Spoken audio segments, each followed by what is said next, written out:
Hey, Spy 5 fans, it's Zach here, And Christian. and we are bringing you a special bonus episode to celebrate our 1 year anniversary. It's been 1 year. That's crazy.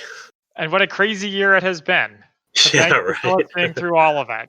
So this episode was supposed to be part of our Cold War Spies series, but we had some technical issues with it, but which we were able to fix, and so this will be a fun bonus episode, not on our regular schedule.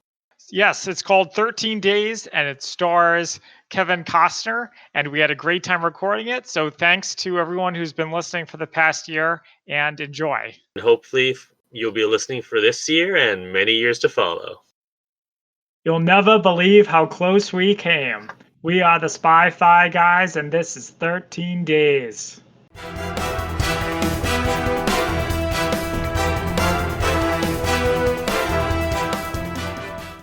Welcome to the Spy-Fi Guys, where we cover spy facts, spy fiction, and everything in between. I'm Christian. And I'm Zach, and that was my attempt at a Boston accent to start off our episode. What did you think? It's a very good Kennedy Boston accent, which, I feel like they have their own specific accent, which, what's his name? Kevin Costner also gets in on a bit of that action, too. And his brother, so I guess they're all from the same part of Boston. Seemingly. So today we're going to be covering 13 Days, starring Kevin Costner, Bruce Greenwood, who we know and some younger people may know as Captain Pike from Star Trek 11. You mean Star Trek 2009? We're not going to get into this again, are we? I call it Star Trek 11. I don't care what anybody else says. He also played the president in National Treasure 2, which I found hilarious when seeing him here. Yeah, the guy, whoever plays Bobby Kennedy, is spot on. Like every time I looked at him, heard him, I was like, that's RFK. Did they get a time machine to get RFK to be in this movie? So 13 Days is going to be the start of a sort of 4-part Cold War retrospective. Next week up, we'll have Dr. No, followed by Bridge of Spies, and finally, a more fictional take on the Cuban Missile Crisis, X-Men First Class. Yeah, Christian kind of had to twist my arm a little bit for that last one. Well, when we get to it in a few weeks, we'll see how much spy action there is in it. But for now, we're going to focus on 13 Days. Yes. So according to IMDb, here is the summary of 13 Days. In October 1962, the Kennedy administration struggles to contain the Cuban Missile Crisis. So let's just start off. Before this, how much did you know about the Cuban Missile Crisis? I knew a decent amount because earlier that week I listened to Hardcore History by Dan Carlin about the Cuban Missile Crisis. Not just that, he also did sort of everything leading up to it. Uh-huh. So I feel like I knew a decent amount, but I still learned stuff from watching the movie. All right, interesting. So this is going to sound very silly, but other than, brief mentions of history books, my big exposure to the Cuban Missile Crisis comes from a novel, which is actually the first part of a 3-part series of books focused around Miss Moneypenny. And in the book, the premise sounds ridiculous, but it makes sense when you're reading the book. Her and James Bond actually go into Cuba ahead of the Cuban Missile Crisis. Yeah, that makes sense. Yeah.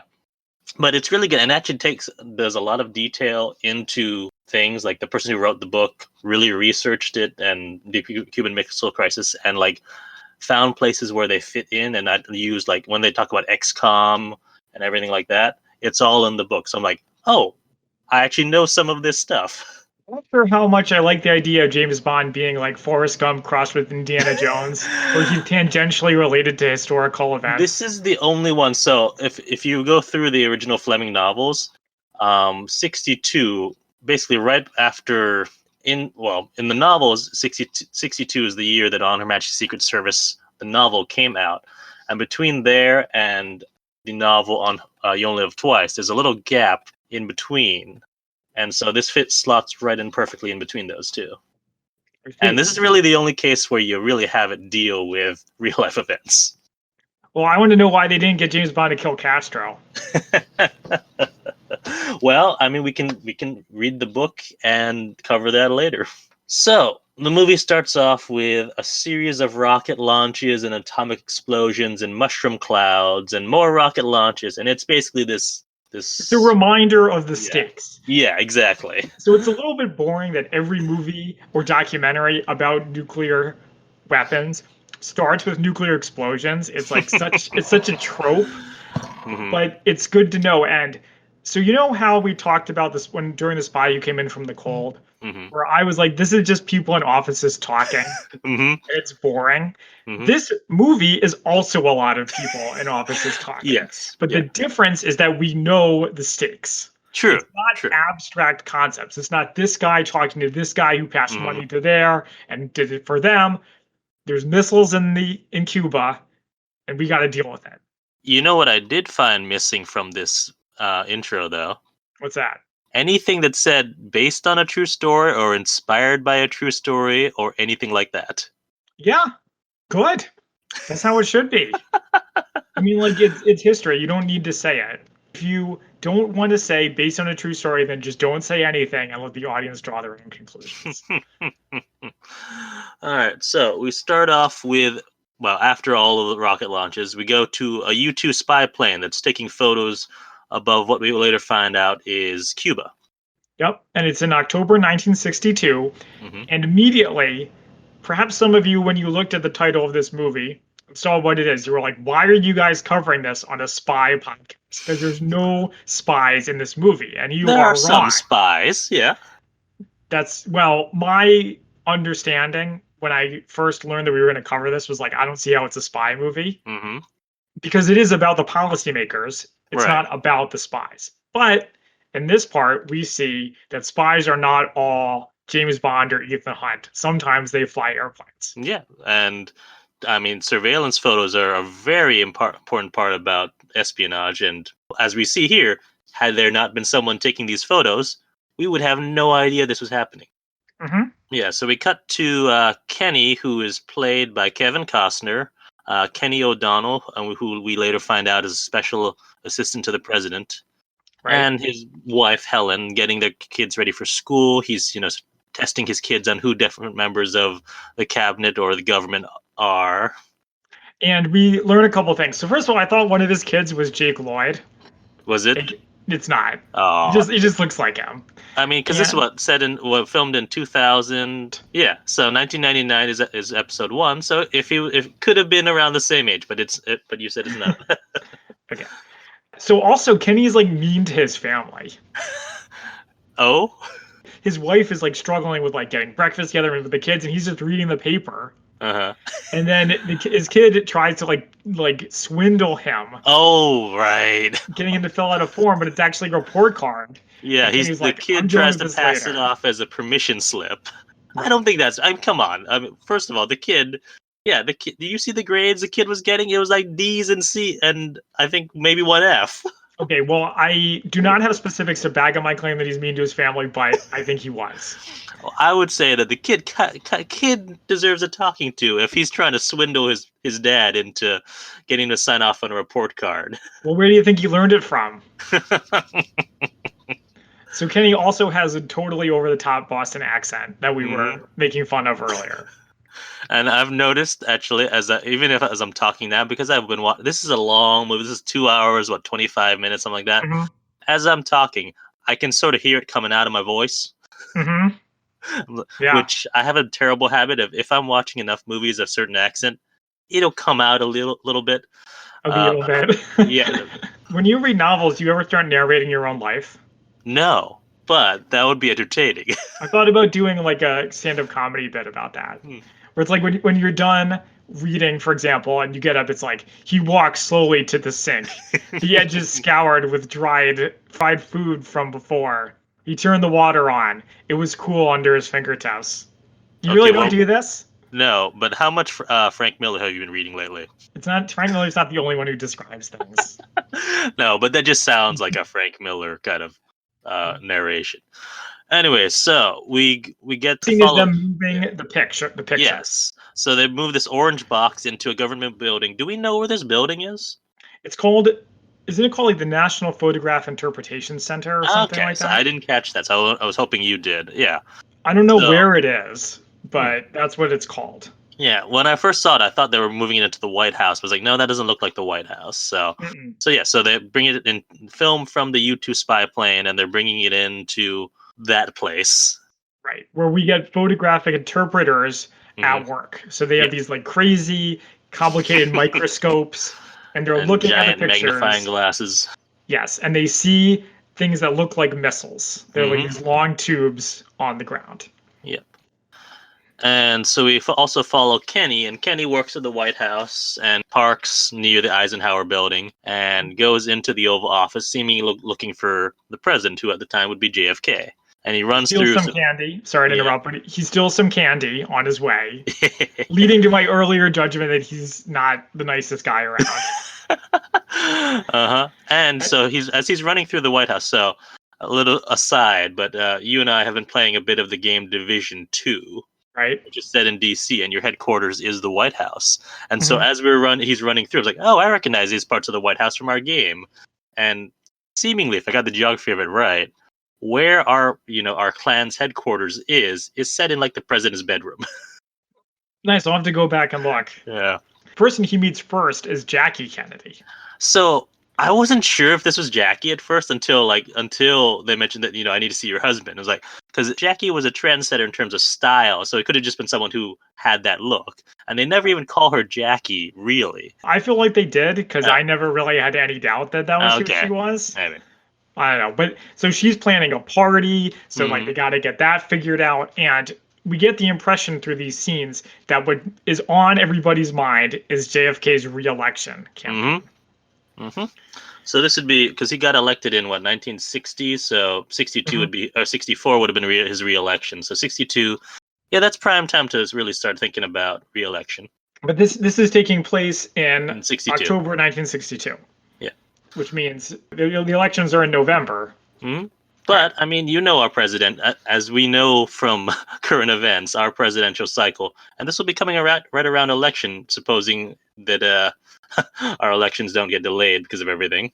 Right. But that's true. That cycle takes like 2 years. Yeah. Well, in democracies, it's always election season. True. So Kenny steals JFK's food, even though he literally just had breakfast. And he says, "I need to see the president now." And there's an offhanded mention of JFK and Kenny are talking about, look into that Vietnam thing. I'm like, what? I was very curious what that was about. Well, Kennedy was involved with sending troops into Vietnam. Everyone from Eisenhower forward was. True. In fact, I think he probably escalated it. So then we also have was it Kenny who calls someone a worthless piece of shit and talks about how loyalty is what's the most important thing? Yeah. I think that was him. That was Kenny. So as this is happening over in the government facility where they're analyzing the photos, they're going through all these, through a binder with different Soviet missiles. And the one they think matches up with what they see in those photographs is a surface-to-surface SS-4 Sandal missile. Just from my, very limited knowledge, surface-to-surface means that it's launched from an area to hit another area, unlike surface-to-air, which is launched from the ground, hitting a target in the air. Yeah, which in the nuclear age, the surface-to-surface is what you need to worry about, because they're the ones who carry a nuclear warhead. And as we learned later, these particular kinds of missiles can hit a lot of the United States after being launched in Cuba. Yeah, so after Kenny's having that argument about loyalty, JFK comes in and tells him, you need to come into this briefing. And this is when we find out that, the photos were taken in Cuba from a U-2, and that the missiles, if they are what they think, are most likely Soviet provided. And then we get into the first of where they switch into black and white for no reason. Yes. Do we have any reason for that? I feel like we could probably look it up and find out why. I wonder, my sort of theory that I didn't confirm is that in black and white, it's like everything is as was said. That could be interesting. And it wasn't a screenwriter writing for the characters. Yeah. I also quickly here, there's a part where Kennedy is he says something on the lines of, we got to get going, we got to get involved. And he has a football and he puts the football down. The camera's focused on the football. I wonder if that's a pun on the nuclear football. And then there's also where phone operators are going nuts. Over in the switchboard room, yeah. Yes. So then we get a briefing where they explain to our characters what's going on, what these missiles are, what they can do. 80 million Americans are at risk.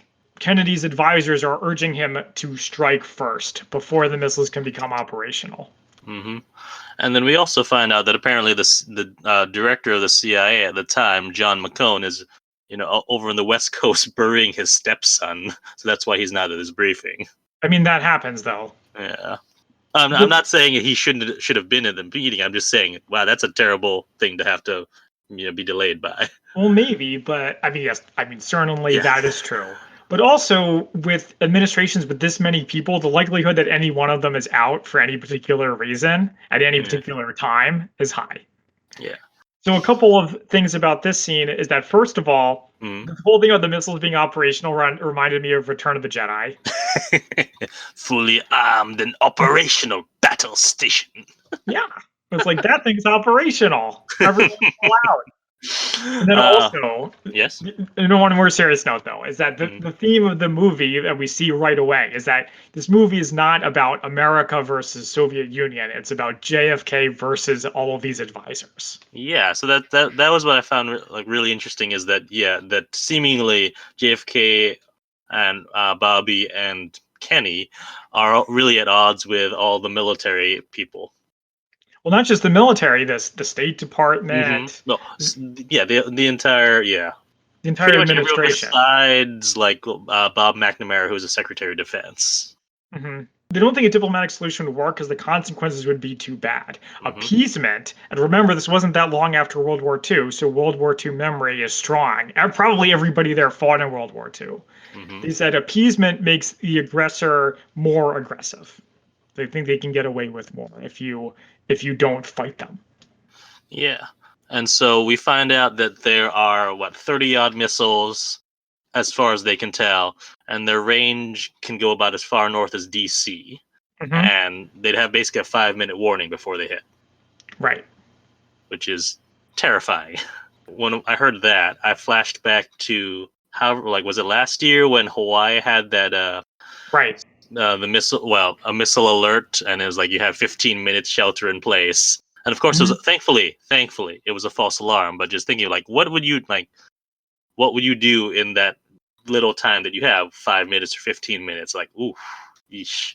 It's an incomprehensible situation to imagine yourself in, and you wouldn't necessarily even be able to turn on the TV and look it up and turn on the news because the news wouldn't necessarily be covering it. Right. So also, the thing about the 5-minute warning is, how familiar are you with nuclear strategy? Not really. Go on. Okay, so in the my source for this is Dan Carlin and the Hardcore History podcast I mentioned before, as well as a sort of general reading. Okay, so you have a nuclear bomb, right? And no one else does. You can threaten them. You're the big guy. That's how it used to be. Now you and your buddy, or you and your opponent rather, each have a nuclear bomb. And you think you're at parity, but you're like, wait a minute. I have a missile. If I hit his missile with my nuke, I can disable it. And then I can hit him as much as I want. So he builds 2 in case you take out the 1. And then so you build 2 so you can hit the 2. And then off you go. And people wonder why the U.S. had thousands, and the U.S. and the Soviets had thousands of nuclear missiles each. That's why. It's to ensure that if you get hit, you can hit them back, and therefore mutually assured destruction. Right. I've heard that term before, obviously. But then this 5 minutes thing is bad, because if they can hit us before we have time to respond, we are helpless. Also, one last thing before we get back to the movie. Do you know how theorists determine who wins a nuclear war? No. It's whoever has the most missiles at the end is the winner. Yes, really. That was my reaction too. Yeah, our audience can't see my sort of slack-jawed expression because I was just kind of speechless for a moment. What does it matter if you have more missiles in the end if everyone's dead?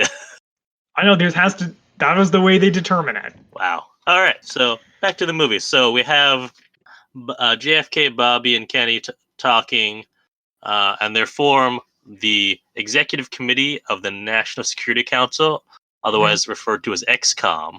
Right. And so they're talking about who to bring on into the committee, And we keep hearing again and again, the diplomatic route won't work. It'll be too Exactly. slow. By the time we get it all done, the missiles will be operational. And once they're operational, we'll never be able to get rid of them. Mm-hmm. And then one person who they deliberately leave off of out of XCOM is Pierre Salinger, who's the press secretary, which they say that basically if he knows, then everyone else will find out. It was like, wow, that's kind of terrible to think that your press secretary will leak something like that. I mean, that's his job, though. Yeah. Well, his job's Also, also to disseminate information, but well, decide which information would be disseminated. yeah, but why would you need the press secretary on this like super secret Fair. planning committee anyway? He just tells you what you tell him to say. Okay. But something else I think we're going to keep seeing in this movie is that there's a lot of ego with all these people. True. And that people get bent out of shape and there are consequences if you don't loop them in on things. Yeah. So they talk about striking. Mm-hmm. Right? So we touched on this before. McNamara says if we think we're going to strike, we all need to agree to do it now, which is like, oh my goodness. And then also they're like, well, an airstrike could take out the missiles, but it's only a short-term solution. Then we would need to invade. Mm-hmm. So they come up with another option, which is blockading Cuba. Yes, which is so smart. Except they can't call it a blockade because a blockade is an act of war. So they call it a quarantine. Mm-hmm. Which, as I was watching this, quarantine in our day and age brings up thoughts of other stuff as we're recording our current situation, as we're all quarantined in our homes. But yes, it's very interesting. I can't believe they got away with this. Yeah, well. So there's also a couple things. Again, we already touched on this.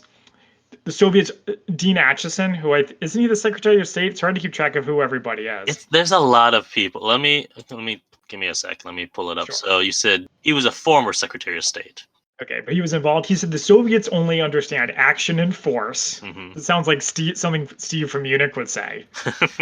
They're like, you don't want to be weak. You don't want to be weak. And then Kennedy talks privately about the Bay of Pigs failure. Mm-hmm. And that it's like weighing on it, which is absolutely true. So how much do you know about the Bay of Pigs? A little bit. Okay, but that's same here. I know that it was a failed coup attempt against Castro that was supported by the U.S. military, but of course there was actually not really any sort of militia that the Cubans had formed up to oppose Castro. Well, that's most of it. So yeah. It was organized and funded and trained by the CIA. It was made up of Cuban exiles, of which there are quite a few in the United States. Right. And the goal was to overthrow the Castro regime. But the thing is, they went and attacked, and then when they got in trouble, the U.S. military didn't jump in to help. Okay. Like they didn't start bombing or support with ships or anything like that. Gotcha. These guys, the brass heads, as Kennedy calls them, are like, we should have gotten more involved because it failed and it's really embarrassing. But something else, and this is something else I learned from the podcast, is Kennedy felt like he got railroaded into it by the CIA higher-ups. Yeah. They were like, it's going to be fine. It's going to work great. No Americans are going to get killed. This thing's going to be gone, and everything's going to be wonderful. And he's afraid of it happening again here. So we move on to Kennedy is meeting with some Soviet ambassadors. Before this meeting, we see Pierre Salinger, and he's like wondering. I keep hearing about keep getting questions about military exercises we're doing in Puerto Rico. What am I being left out of the loop here? And he's like, which the answer is of course yes, but we can't tell you that we're being left out of the loop. A couple of news reporters are asking questions to Kenny. What's up with these exercises? The operations Ortsac, which is Castro spelled backwards, apparently. It's like, really? And apparently, so someone in the Pentagon came up with this and was like, come on, you got to be smarter than that. So, just a reminder, the exercises are really U.S. preparing to either attack or to either airstrike or blockade or invade Cuba. Because at this point, nothing was ruled out. Right. But for those of you who have played the video game Hearts of Iron, know a military operation cannot happen overnight. There is a lot of planning that needs to be done in order to pull it off. Yeah. So those Soviet ambassadors, as they're meeting with JFK pretty much flat out asks them, are there any missiles or anything in Cuba? And they deny it. Mhm. Yeah, we're sort of jumping around a little bit Oh, because with this movie, it doesn't yeah. have like the traditional three-act structure. No. Things just sort of happen, much like in real life. So if we go back and forth, sorry, I did want to talk about Curtis LeMay. Okay. Do you remember Curtis LeMay? I He's do the Air not. Force general. Oh, right. The Air Force general, he's an old white wrinkly guy, of which there are many. But he is the guy that who's the guy who played General Patton? George C. Scott. Hmm. George C. Scott's character in Doctor Strangelove is based on Curtis LeMay. Huh. So, Interesting. for those of you who've seen Doctor Strangelove, his character is the guy who's like the mine shaft gap guy. Basically, he's all about war, war, war. We got to bomb him, bomb him, bomb him, Hmm. bomb him. And he's based on Curtis LeMay. Hmm. So LeMay says if we attack, the Soviets won't do anything, Hmm. which is a little bit much. Yeah. In the scene where we meet him, he's like physically aggressive. Hmm. Do you remember this part? He's like walking towards Kennedy, Hmm. and then Kenny steps like between them. Right. Yeah. So there's a little bit of like machismo going on. More than a little. Yeah. So yes, there's the confrontation with the Soviet ambassador, and then basically throughout the beginning is Kennedy needs to make a decision about what to do, whether to attack Right. now or not attack. That's where the tension sort of comes in. JFK is going to a campaign event in Chicago. Hmm. What I noticed was they have, was I guess this was just sort of a regular occurrence to him is to have, the open car motorcade. And you see JFK in a motorcade in open convertible, and you just think about the Hmm. assassination. Yeah. So I'm sure there was intentional evoking that imagery there, just as he's going through Chicago. Pretty much once they get to Chicago, Kenny gets a message from RFK saying, we've got a consensus for the blockade, which they didn't have before. Hmm. But it's not going to last long, and JFK needs to come back to DC to Right. start everything off. Yep. So he comes back and he says he has a cold, which is like, what? Yeah, so they have the press secretary tell everyone he's got a cold, so he's cut on his doctor's advice. He's cutting his trip short. Where they Yeah. explained that the quarantine is so that it's not an active war against Cuba. There to sort of prevent more missiles from getting to Cuba or any other sort of troop movements. Hmm. And at this moment, this is when Adlai Stevenson, who is The U.S. representative to the United Nations. right, yeah, he proposes someone's got to be the coward in the room and Hmm. make this proposal. What if we do a deal? Yeah. We pull our missiles out of Turkey in exchange for the missiles in Cuba. And of course, everyone hates it. Right. Well, for those of you who know your history, that's exactly what they end up doing. Mm-hmm. But the thing is, in that moment, watching the scene, I felt like the guys actually made a pretty decent point against the deal. Yeah. And we'll see when we come to the end how they pull off that deal and make it so that the U.S. doesn't look weak when it happens. Right. I was going to say, again, at this point, they bring up the World War II analogy that you can't appease a dictator.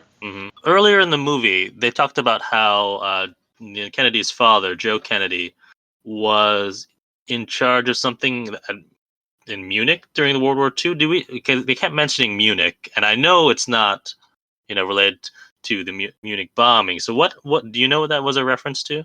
I don't know. Okay. I do know that Joe Kennedy was involved in some shady stuff, and that was how he made his fortune. But the whole thing about Munich, I didn't know that. And I do appreciate when there's like references to And they don't things. spell it out explicitly. Right. As long as it's not character stuff like what we talked about in Munich, which Right. it was not here.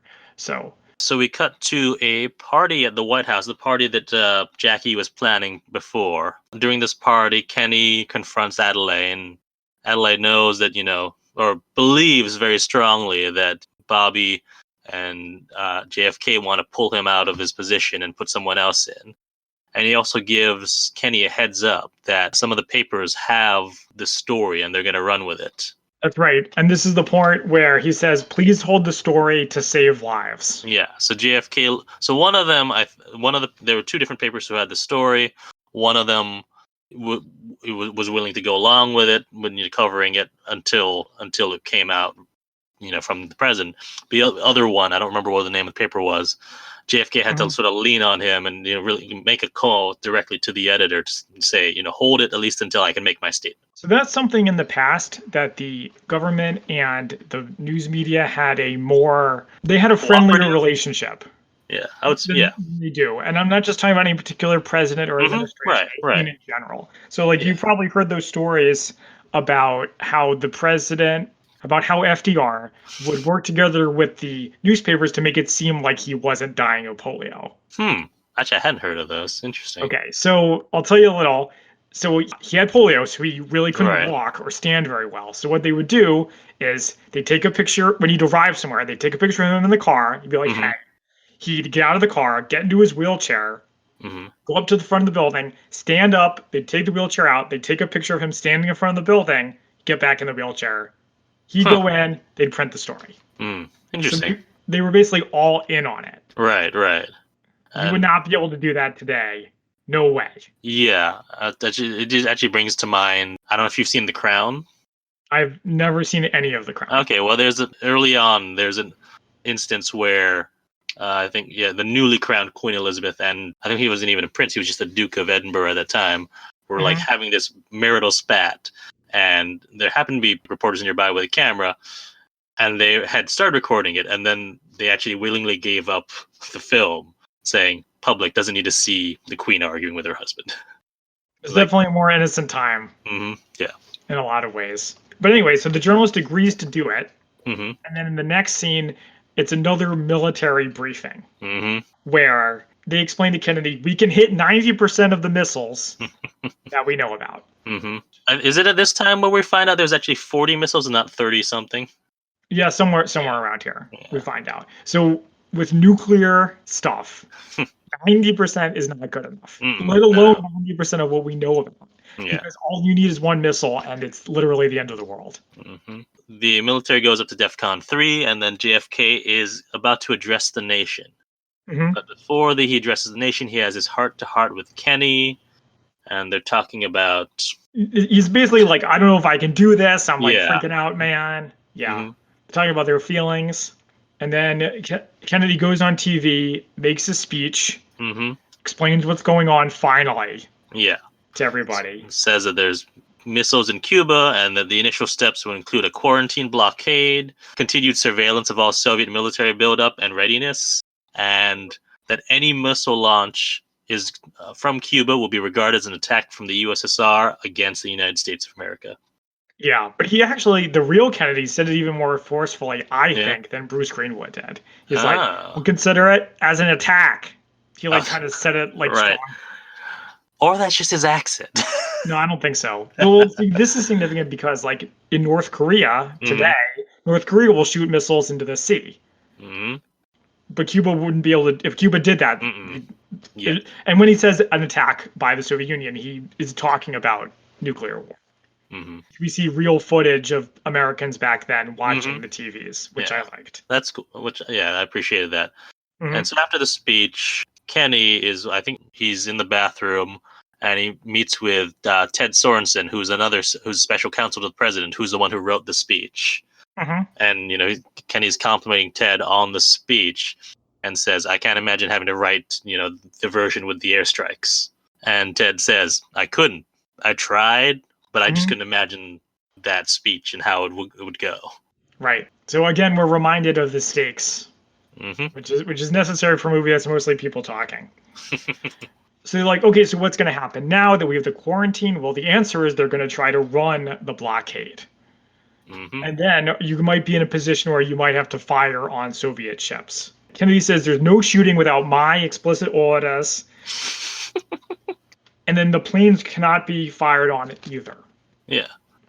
And so we actually get and before this, we get the response from the Soviets to the speech on the teletype, which is basically a device that you can use to receive and send type messages between Soviets and the U.S. government. And so they start running low-level flights over Cuba to get better surveillance. Yeah, so another thing about these planes, this part is crazy to me, was when I think it was Kenny is like, the planes are set up. The Joint Chiefs know that if they fly the planes will be fired on. And if the planes are fired on, the Kennedy will have to defend them. Quote, they want a war. So it's just like the Bay of Pigs, and it's just like the board game Twilight Struggle, Have you ever played that? I have not played that. No. So if you like history, if you like the Cold War, I would very much recommend it. I don't All play right. it very much because it's a 1v1 board game. Ah. Mm-hmm. But one of the points that they make about it is you can take risks with the DEF CON levels. Mm-hmm. So if you hit DEF CON 1, it's nuclear war and it's game over. But you Right. could be in a position without even meaning to, where you get forced, you get railroaded, just like Kennedy in the movie, Mm-hmm. into something that you can't back out of. Boxing in JFK with their rules of engagement and retaliation, and that basically Yes, they're trapping him so that whatever action he takes, he's going to end up in a war that's because they right. want to go to war.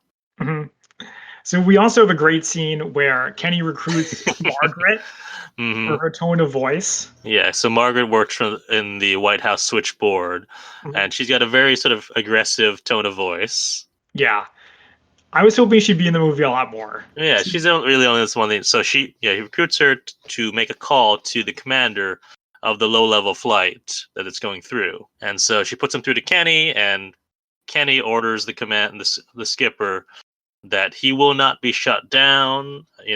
You can crash in the mountains, but you will not be shut down. And the pilot's like, I don't understand. What are you talking about? And so he spells it out. If you're shot at, the president will have to retaliate to protect the American people, hmm and that ends with nuclear war, basically. Right. So not only can he not be shot down, but he can't be shot at all. Mm-hmm. So this whole part reminded me of Top Gun. Yeah. And I loved it. It was great. So I looked up Joe Kennedy. Mm-hmm. Apparently, he was the ambassador to the United Kingdom for a while. He Uh-huh. was the chairman of the U.S. Maritime Commission and the SEC chairman. So it seems like he was very involved with like government Okay. tidbits. So I presume all that stuff about Munich is a reference to it. We get the flight, so they're taking a. When they said low level, I didn't think they meant like what, 40 or 50 feet off the ground. That's low. It was very low level, and I was impressed. And for a second, I thought I forgot when this film was made, so I didn't remember. It was like, I wonder how they did it. If they actually flew this place. Oh no, this is the era of CG. Well, at least start of CGI and also models. So It didn't look like CGI to me. no, it didn't look like CGI, but maybe model work and matting. But it looked Mhm. great. I was impressed by it. This part and one other part is like the only action in the movie, so better enjoy it. Not that we were really expecting a lot of action in Yeah. this one anyway. And so as they're going up, the skipper tells his wingman, he's about to tell him, that we're not to get. He's like, never mind, just follow my lead. Hand signals only, no radio contact.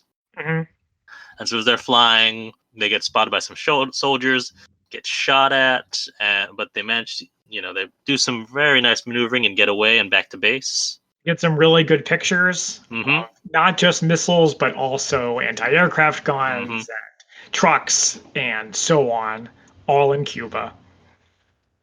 And then when they get back, they're like, well, were you fired on? And the captain says, no, we just hit a lot of sparrows. To which the Those engineer... 20 or 30, 20 or 40 caliber Sparrows. Yeah. And it's an example of the level of secrecy being involved. And this is something we're going to see again later, is that the military hates being involved in political Mm-hmm. pissing matches, power struggles, whatever euphemism you want to use. The military Yeah. doesn't like being involved in the middle of it. What I also liked on these planes was that, I don't know if this is historically accurate or not, but right up next to where the camera on the plane is, it says "Smile, you're on candid camera." Yeah, I have no idea whether it's accurate or not, but But it was funny. Yeah, it shows it's a military sense of humor. Big time.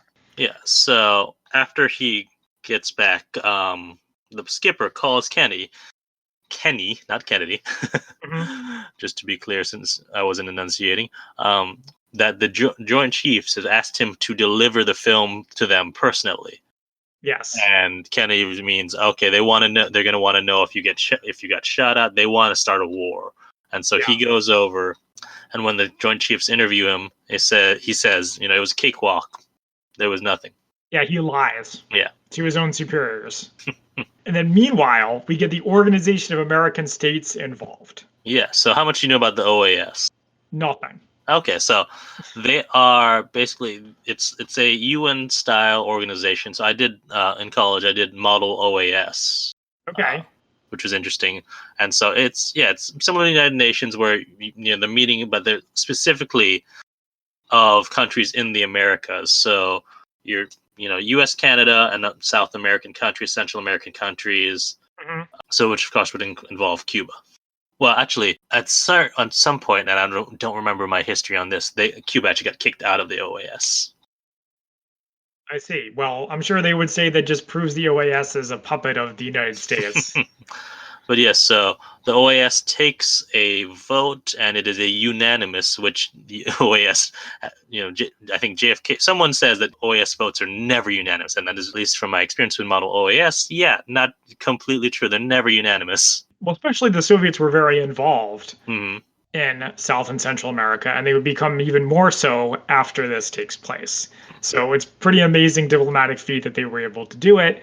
Yeah. But they needed to do it in order to give the blockade legitimacy. Mm-hmm. It wasn't just the U.S. doing whatever it wants. Right.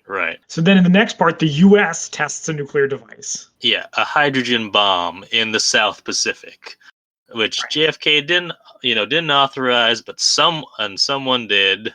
Mm-hmm. And of course, JFK's pissed when he finds out about it. Well, I mean, it looks like the U.S. is escalating and flexing its muscles. Right. Yeah, big time. And this is when we get the first mention of this book, The Guns of August. Yes.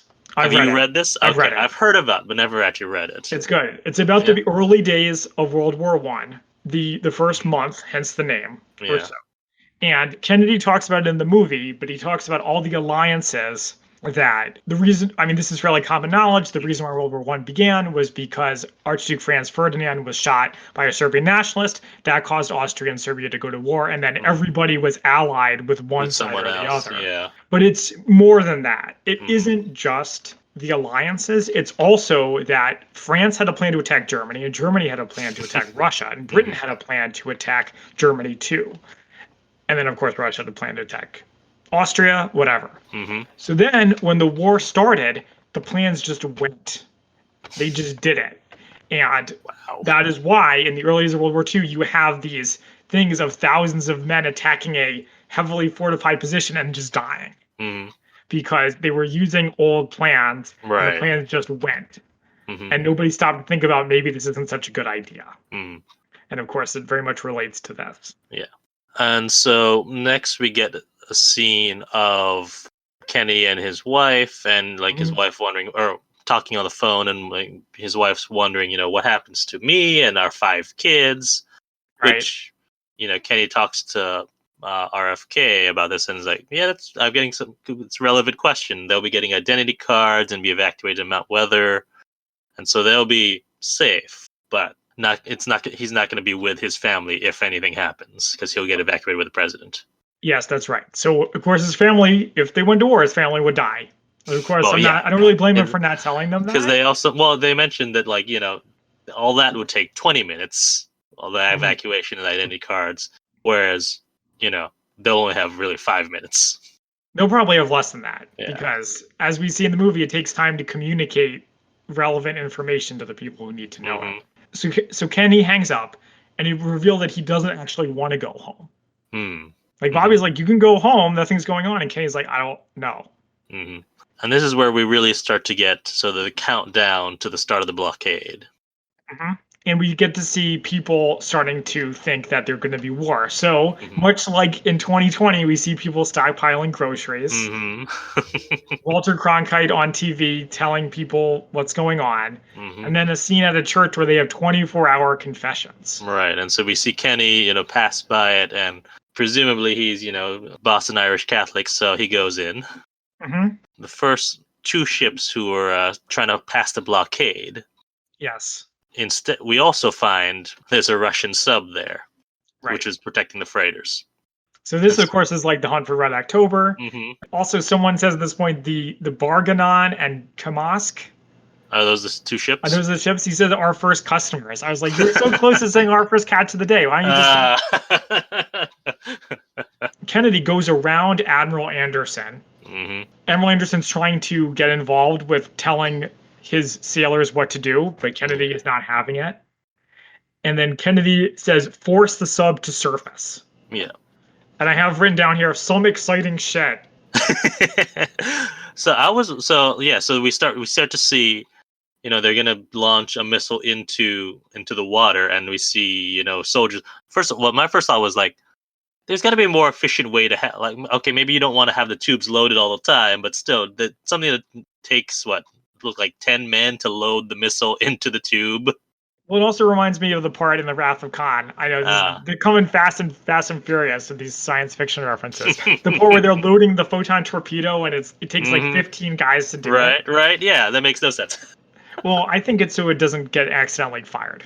Yeah, okay, it does. Yeah, and I realized that after the fact, but in the moment, I'm like, it seems like they should be more efficient than that. It also But looks awesome. It does look. It's very cinematic, which is cool. Oh yeah, big time. But as they're loading it and they're about to fire, then we get word that the Russian ships are stopping. Some are turning around. Yeah, the Soviets blink. Mm-hmm.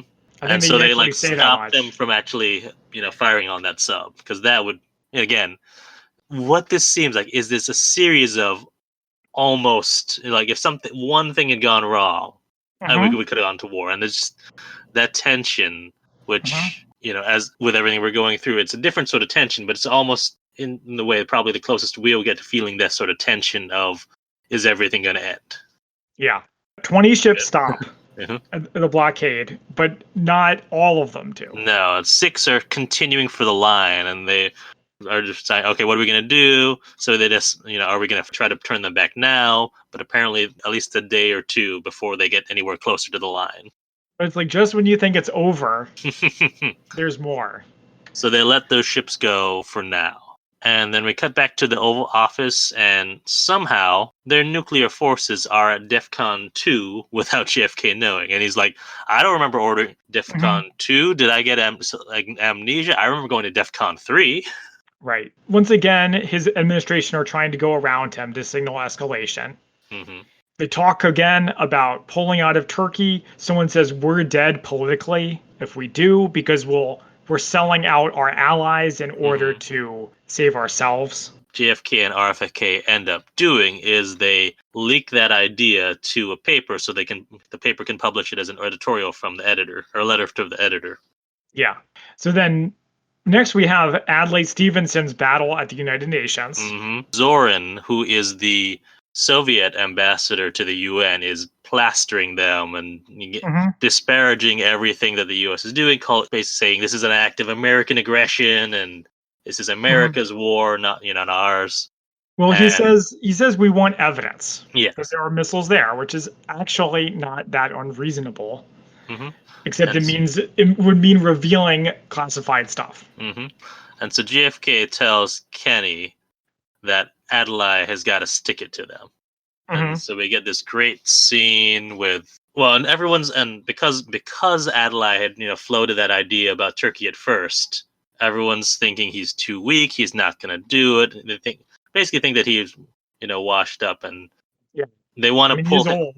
Yeah, Bobby wants to pull him and put in someone else, and it's like, no, we can't pull him this late in the game. It will make us look even weaker. Right. So he gets a great speech where he, basically he asks, because apparently Ambassador Zorin, a day before had said the USSR is not in Cuba. Yeah, and so Adlai straight out asks him to his face, do you deny that they're placing missiles? Don't wait for the translation. Again, Star Trek reference. That was the big part. Everybody laughs. Zorin's like, I'm not going to tell you anything. Okay. Adlai says, we'll wait here all day. People laugh again. So did you remember that part from Star Trek 60 Undercover Country? Don't wait for the translation. No. Oh, it is a reference to this. Okay. When Kirk and McCoy are on trial. Oh, and what's his name? Guy with the Klingon with the eye patch is like saying, do you deny these charges? Don't wait for the translation. Yep. So once I heard that, I was like, that's immediately where my brain went to. Okay. Again, they're coming at us with all these references, which is, obviously, all these things are references to these actual events. Yeah. You can make a reference to real life and people appreciate it, but that's why people tune in, so we can pick up the references that you don't. So then the Grozny is a Soviet ship that they're intercepting. It managed to pass the line. Well, they lost track of it, and when they reacquired it, acquired where it was, it had to pass the line. Admiral is trying to engage with the Grozny, and he's Yes. ordering like fire. And Mhm. McNamara. So I guess we kind of skipped over the fact that the Kennedys put Bob McNamara over at the Mhm. Pentagon to oversee everything. Right. So as this is going on, he overhears this and is like, "Wait, what are you doing? Why are you firing on this ship?" Yeah. He has like this whole speech, which I thought was a little bit dramatic, but whatever. We find out that they're firing starburst flares over it as Yeah, a warning. but But still. yeah, no, it's McNamara has a point. It's like, what if they make the same mistake that I did, and they don't know that you're firing flares, and they just see you firing at us, and then we get into a war. Exactly. And it's like Kennedy has explicitly said no firing upon ships without his approval. It's like, Mhm. we're not firing up at the ship; we're firing above the ship. It's like that's Yeah, that's your can't trust defense. anybody. We see again just how much the brass heads wanted a war. And how close we came to it, terrifyingly. Yeah. Yeah. So then next we have Alexander Foreman, Yes. who is the highest ranking Soviet spy in the United States. So for those of you who wanted spy stuff, here we go. So Foreman apparently reached out to. Do we know who this guy was from ABC? I guess he's the head of the network or something. Something like that. Yeah. A journalist is all I Yeah, have on him. reached out to a journalist who knows Kenny, and so they're just trying to use the back channels basically Yes. to sort of float a deal. But here's the thing, the Americans only give the Soviets 48 hours to get back to them. And they float the idea that maybe Khrushchev, who's the premier of the Soviet Union, has his own hardliners pushing him to be stronger. And they also don't know whether this is an actual offer from Khrushchev, is it from the Politburo, is it from the KGB itself? And so Yeah. what I liked here was Kenny. So what do we know about Kenny's background? Because it says, go back, maybe he has some sort of FBI background? I think they may have mentioned that he was involved with them somehow. The Yeah. only thing they make clear in the movie is that I think he went to school with the Kennedys and is from the same area of Mm-hmm. Boston. Right.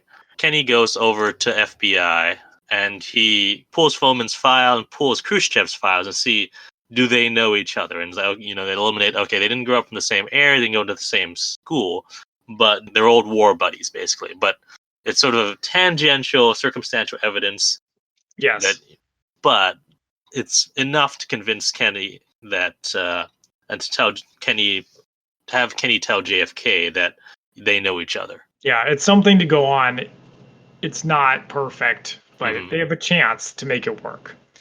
So then next we have a U-2 flight, Mm-hmm. which is heavily telegraphed that something's going to go wrong. Kenny has a long conversation with the pilot, but long story short, U-2 goes in, it gets fired on by multiple missiles, explodes, the pilot dies, and now we have a problem. This is something that the Dan Carlin podcast said. I don't think the movie made it clear enough that Kennedy made red lines, remember the term red line, was if Americans get killed. Right. So now that American has been killed, the pressure to escalate is extreme. But Kennedy defies the chiefs again. Yeah. During this time, also we found out there's another U-2 plane that got lost over Siberia. It got lost and the Russians attacked it thinking it was a bomber. This other pilot got away though. Yeah, but at the point is another near mess. Yeah.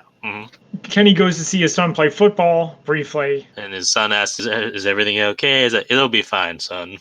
Like, all right, I don't know what the point of that scene was really, other than just maybe show, not very effectively, but to try to show how the tension everyone is under. I think it's showing Kennedy's growth as a character, that before he was mean to his family and now he's nice to them. I don't think he was that mean to his family. Well, okay, if you don't like the term mean, maybe short. Okay, maybe terse, impatient, if you'd like. So we get back, we're talking to XCOM. Bobby is like, we could do this trade after a trade. So we'll promise to remove the missiles after 6 months. Everyone will forget that we made the deal. So we don't look bad. But the problem is they could hit us first. Right. And so this deal only work, basically, I think it's Bob McNamara who brings it up, that this is only going to work if they think we're about to hit them hard. So Kennedy's like, okay, here's the plan. Bobby, you go and make the offer. Monday, we go to war. Mm-hmm. So RFK is going to deliver the message, and as they're driving to... So I feel like I should know this, but where is the Attorney General's office? I don't know. Okay. Because at first I thought they were driving to the Soviet embassy to meet at the Soviet embassy.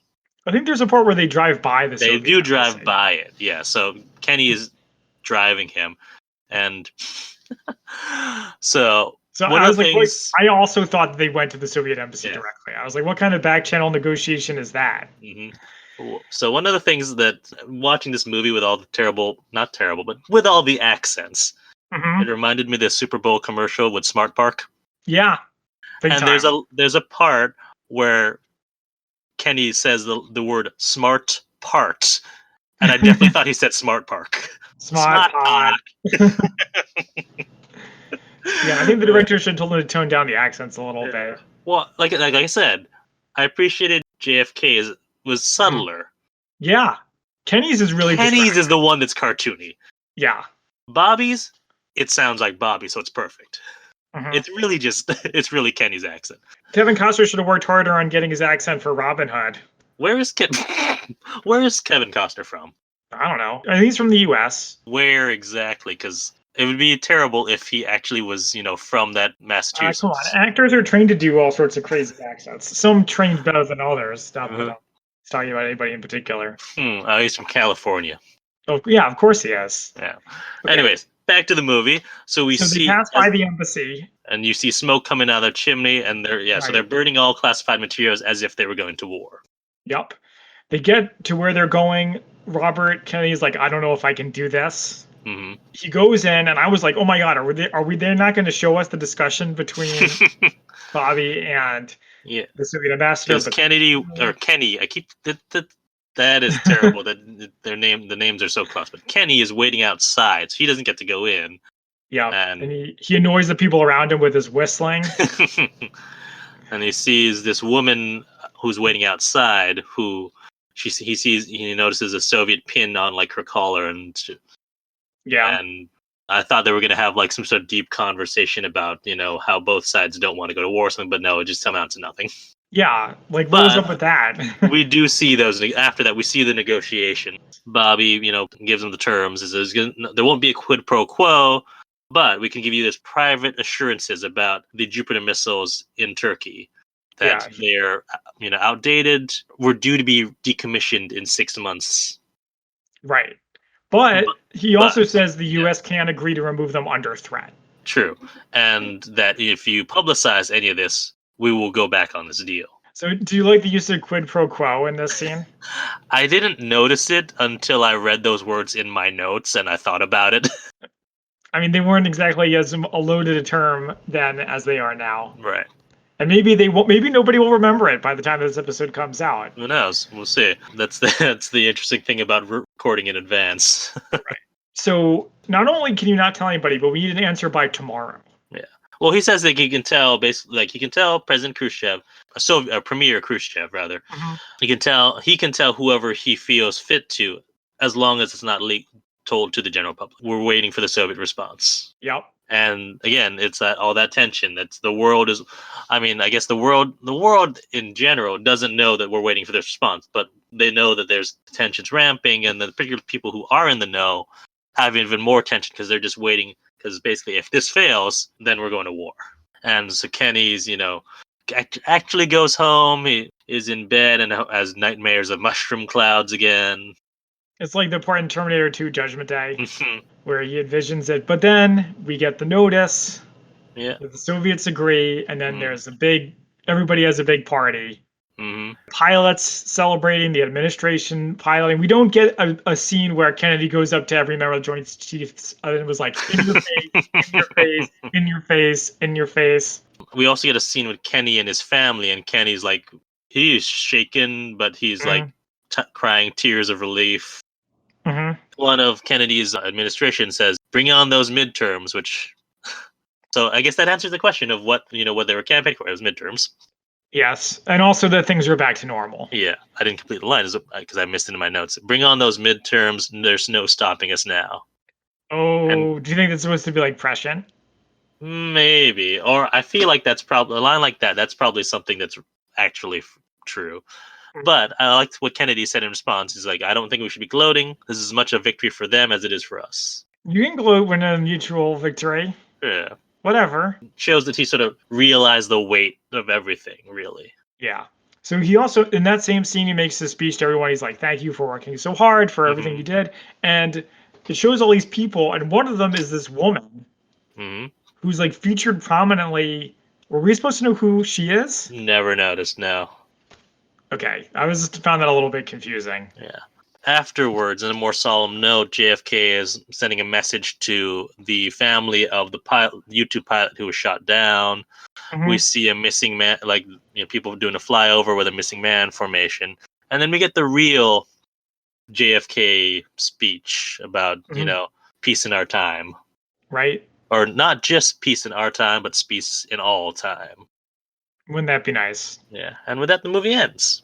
Well, there's just one last thing about men of goodwill are the reason why the sun Oh keeps right, coming that's up. with So, of course, a more Kenny. cynical person would say it's not men of goodwill that keeps the sun coming up. It's men who are ultimately self-interested. That's the nature of the nuclear dichotomy. All right, so shall we move into spy fact for spy fiction? Yeah, I have a couple things. I know you Okay, have a I've couple got things too. one thing Okay. that and this is from Wikipedia, which has various sources for that. Says that some of the Kennedy administration who were actually there kind of didn't like how Kenny O'Donnell was basically the main character and motivator, Mhm. and actually Bob McNamara gave a quote to PBS NewsHour saying, "For God's sake, Kenny O'Donnell didn't have any role whatsoever in the missile crisis. He was a political appointment secretary to the president. That's absurd." Yeah, I guess the idea is that he works as like an audience insert character. Yeah. Hmm. Well, you can do things like his relationship with his family that I don't think people like Robert McNamara would be very comfortable doing about them. Right. Right. And apparently, so that a lot of the duties that O'Donnell or the Kenny had in the film were actually closer to what Ted Sorensen did. Hmm. Whereas we Yeah. only really see the one scene with Ted Sorensen when after the speech was made. I wonder if the real life Kenny wrote like a book or something, and then they just took everything from the book and made it into a movie. Yeah, it was based on a book called The Kennedy Tapes Inside the White House During the Cuban Missile Crisis. Yep. So speaking of Kennedy tapes, that was what Yeah. I was going to say for our spy fact versus fiction is Hmm.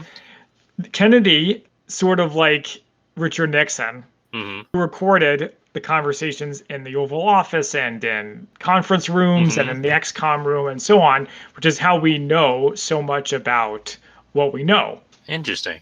But what would happen was he would talk to the Joint Chiefs of Staff. Uh-huh. This is also from Dan Carl's Pies. He was talk to the Joint Chiefs, and then he would leave, and then they would start talking smack about him, and he would be recording them. So, Oh. as you could sort of glean from watching the movie, they were openly contemptuous of him. Hmm. Thought he was weak. Thought that the Soviets are going to walk right over him. That he didn't know what he was doing. That he was Uh-huh. too young and inexperienced to do a good job, etc., etc. Hmm. Interesting. Interesting. All right. Well, that's all I've got. Do you have anything else for spy fact for spy fiction? I don't. Okay. So let's move into our favorite quote. Mine is from the sort of beginning of the movie, which Hmm. we didn't skip over, but we sort of went through that a little bit faster. Hmm. It's said by Kennedy, and he says, "I'm not going to try to do an accent this time. Oh. There's something maybe I will. There's something immoral about abandoning your own judgment." It's a good quote. It's a good quote. So my favorite quote is from Adlai Stevenson. It is from his big moment in the UN. Hmm. And he says, "I want to ask one simple question, Mr. Ambassador. Do you deny that the Soviet Union has placed and is placing missiles in Cuba? Don't wait for the translation. Yes or no?" Sure, that's a good choice. Yeah. All right, well, now it is time for our ratings Hmm. from 1 to 10 martinis, 1 being an absolutely terrible movie, 10 being the best movie we've ever seen. What do we think about 13 Days? All right. So, as a general movie, I really liked it. But definitely during the first half of it, I'm realizing there's not that much spy action here. Hmm. I mean, I liked, but towards the second half and to the end, you have, well, I guess it starts with the U2 flight, sure. but then you get the other U-2 planes going over and the low-level surveillance and the back channels. Like, I found it interesting, like with back channels and the top Soviet spy. So I'm going to give this a 6 out of 10. Okay. This movie is hard to rate. Mm-hmm. It doesn't have any really big highs or any. So, like, just in comparison to Munich, because that's what we saw last time. Right. Last time is that it didn't have these big, sweet operation stuff, but it also didn't have things that really annoyed me a lot. All right. That being said, it is things that I'm really into: history, big personalities. I was never bored while watching it. That really helps. So I will give it a good rating of 7 out of 10. All right. Ooh, we're switching it up a little bit. You're giving some higher ratings than me.